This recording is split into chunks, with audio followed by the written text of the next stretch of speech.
Hi again. So I have this book project in Finnish. The title is Consciousness and the Scientific Worldview. In Finnish it's tietoisuus ja tieteellinen maailmankuva. And in Finnish this maailmankuva, worldview, it literally translates into world image.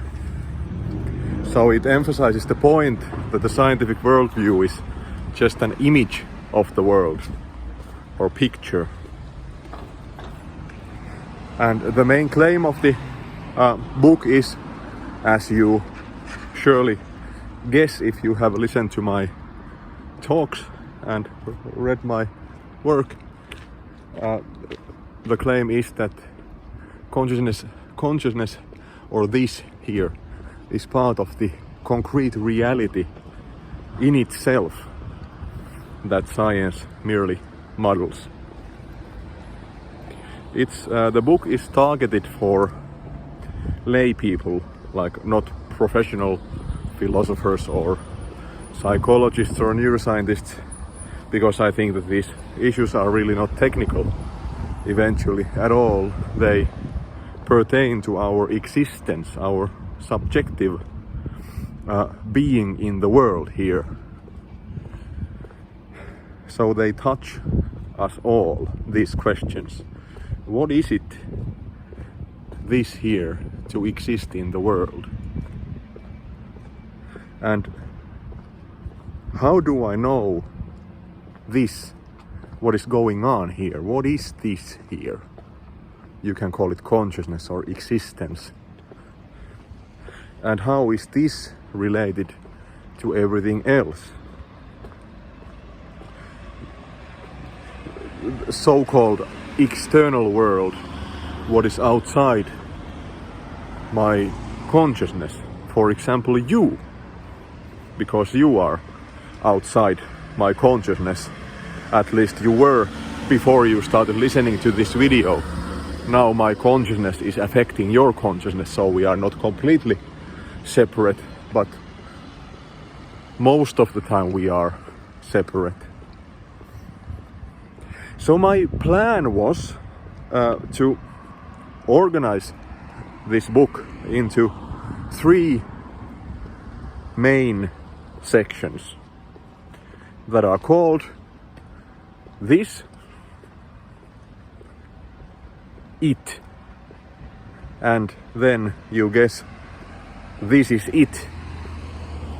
So it's like a thesis, antithesis and synthesis structure with no direct reference to Hegel or his philosophy. I just like this idea of a process where distinct entities become one. For example, like as I'm talking to you, we become one to the extent that we interact, and still we are also distinct, but we interact and thus become partly one. Partly one might sound contradictory, but it's a bit like hydrogen and oxygen combining into water, like completely distinct entities or processes become one, so that when the thesis and antithesis begin to interact or fuse, they become one, which is more than either of the theses or constituents was by itself. Hydrogen and oxygen become water and they sustain life, and it can be drunk. It's something much more than just hydrogen, which is really an explosive, or oxygen, which we breathe, but in water we drown. So it's completely different, this interaction process, from its constituents. But anyway, the structure of the book would be first this, what this is here, my own consciousness, what it is and how I know it. And it essentially boils down to, well, it's kind of this, what Zen philosophy calls this. So it's every moment of our existence, we know it through being it. We know it in a unitary way. We are this, I am this. And it's not that I know some facts about this. I just know it through being it. And this kind of knowledge is completely different from relational knowledge that we have of external phenomena. And this leads us to the second part of the book, which is not this or it, that something, that mystery that is everything beyond my consciousness, like you there. I don't know who you are. And even if I met you, I still couldn't know what you truly are, your feelings and thoughts, what it feels like to be you, what you are. I cannot know what that tree is in itself, beyond my conscious image of it. So this is the basic Kantian idea of things in themselves, beyond how they manifest to my consciousness, my experiences.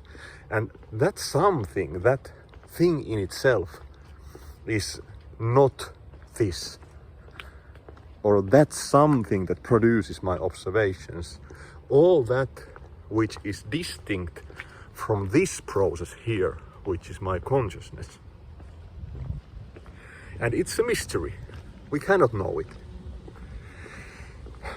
And I think in this section I have to touch on the question of relationalism, because many people think that to speak of things in themselves leads to this kind of idea that things would be something beyond how they are related to other things, like that they would have some, what is often called categorical or intrinsic essence, or what Lewis calls quiddities. This is not what I mean, because you, for example, it's completely plausible that you are a process. You are nothing but a set of interactions, how your neurons interact and how you now interact with this video and how you interact with your family members and everything in your surroundings. So you are nothing but an interaction process. So there is nothing intrinsic or categorical. You are nothing outside those interactions. Take the neurons, for example. If you take all the neuronal interactions away, if you stop the neuronal interactions, then there is no longer you. And this corresponds to your flow of experiences, which is a constant change. And a process entails constituents that are related to each other. This leads easily to complex metaphysical issues, but what I mean is a really simple claim. Even if you are a process and nothing but relations, nevertheless, you exist outside my consciousness. Even if I would die right now, or I would lose consciousness, and the camera would only drop on the ground and continue filming, and you would see it, your consciousness would continue. It would persist even though I would perish. So in that sense, you clearly have existence independent of my consciousness, independent of my observations of you. All that I can do is only represent you in my own consciousness. And you in yourself, beyond my images of you, mental images of you, you are a mystery. So in this sense, intrinsic nature is nothing like metaphysically problematic. It's compatible with, for example, Carlo Rovelli's idea of the world as relational process. So that's the mystery part, what is outside my consciousness, not this. And this leads us to the final third section, which is, well, I said, this is it. That somehow what this is here is somehow identical with not this. Or that something that produces my observations. Or it. How can it be? Am I crazy? Previously I also thought about as a topic or like title for the third section that it would be called We Together.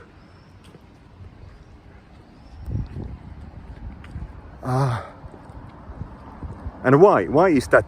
Well, because for example, well, you are a bad example because this communication between us is like one directional, it's not reciprocal. So it's problematic to consider. We are not really we in the strict sense. I will stop here and speak at most 4 minutes anymore. We are not really we in the sense of we that I mean here, because we are not interacting in real time. It's only that you listen to my words, but I cannot hear you now. So, for example, if you consider that tree there behind me, so it now we are led to that this is it, or this we, what I'm talking about, we. Well, you can easily verify that here is this organism, this bounded organism, the skin bounds this organism and it leaks, these words leak out of the organism, so there are these like efferent and afferent connections.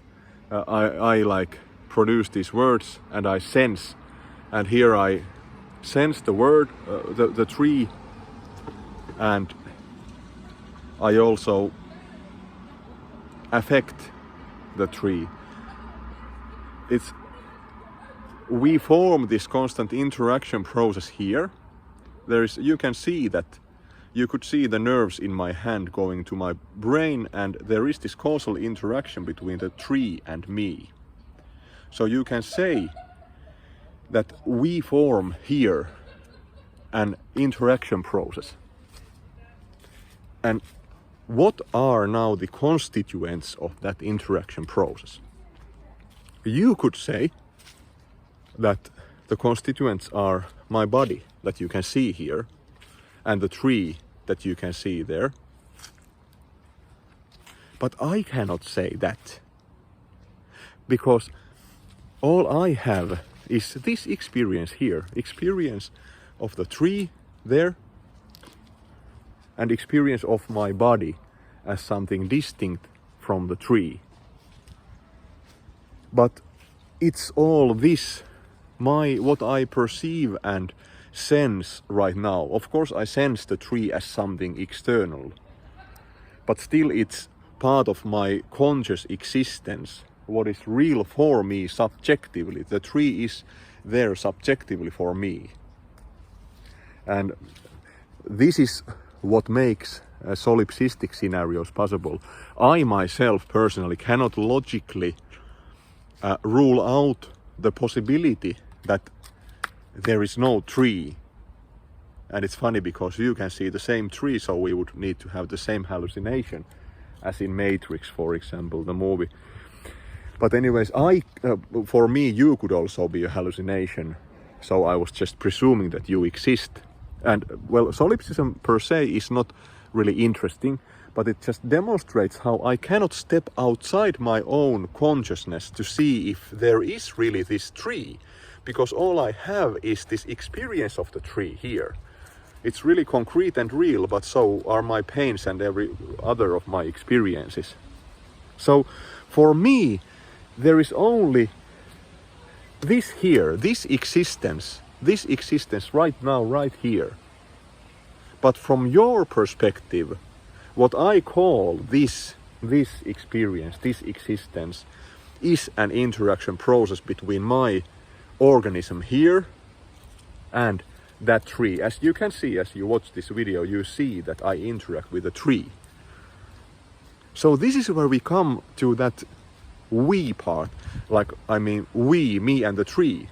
You see us, me and the tree, you see us as both that something or it external to you. But for me, it's this here. So what for you is it or that something is for me this. So this is it. And if I try to put it, so this is like really difficult to grasp in any logical or conceptual terms, because this is really just, it blows at least my mind completely. But I think a more like clear illustration of this, or like more logical or more commonsensical, is just that when I experience, for example, if I would partake in a neuroscientific experiment and I would be lying in the fMRI scanner that registers my brain activity, then I would, for example, imagine redness. I would just like imagine redness in my mind, and you could, as a neuroscientist, if you were a neuroscientist observing the fMRI scanner readings, you could say that there is this neural activation X, we just call it X, we don't know what it would be. You see that there is neural activation X going on in my brain, in the brain of this organism here.